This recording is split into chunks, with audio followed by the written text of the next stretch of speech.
I'm not used to reading a prepared statement, so I apologize ahead of time. Let me set my counter so I don't go over my 5 minutes.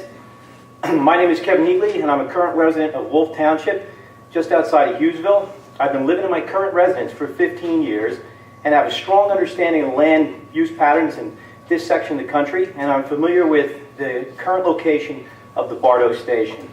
I also possess a graduate degree in environmental pollution control from Penn State, and I work as an environmental consultant on a national basis.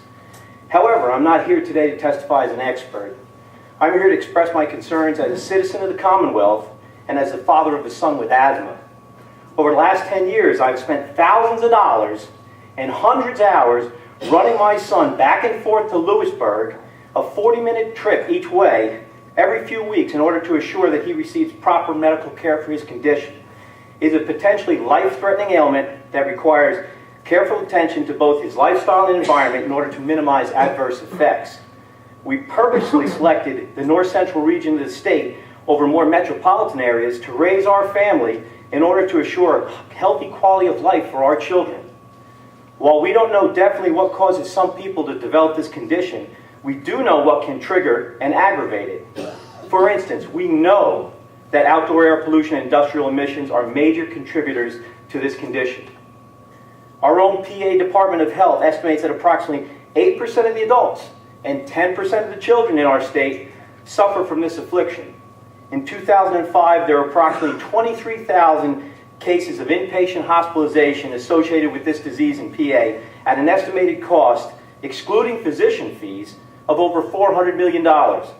We also know that outdoor air pollution, in particular ground level ozone, is one of the chief, no pun intended, outdoor triggers for inducing acute respiratory distress in asthma sufferers.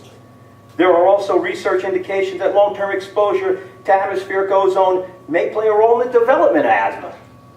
We also know that the synergistic effects, the combination of more than one irritant factors, for instance particulates and ozone, are significant. The synergistic effects are not merely additive, they increase the risk exponentially.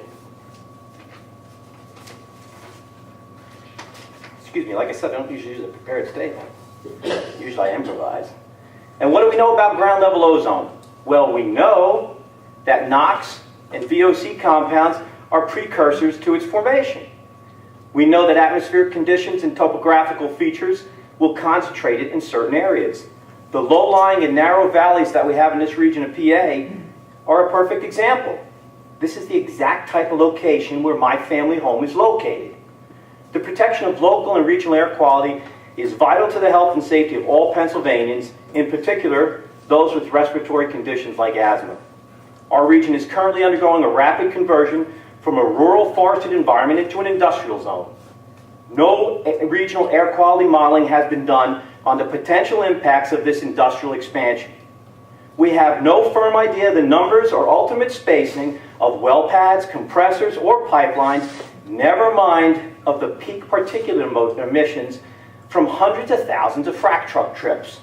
The cumulative impacts are unknown, and the pathetic guidelines recently proposed by our own DEP for source aggregation were deemed unacceptable by the EPA. As a parent of a child with a health condition, I find this completely unacceptable. You are putting my child's health and well-being at risk for someone else's profit margin. While I have no expectation that you will deny this permit, your willingness to do so without a regional air quality model and plan is highly problematic.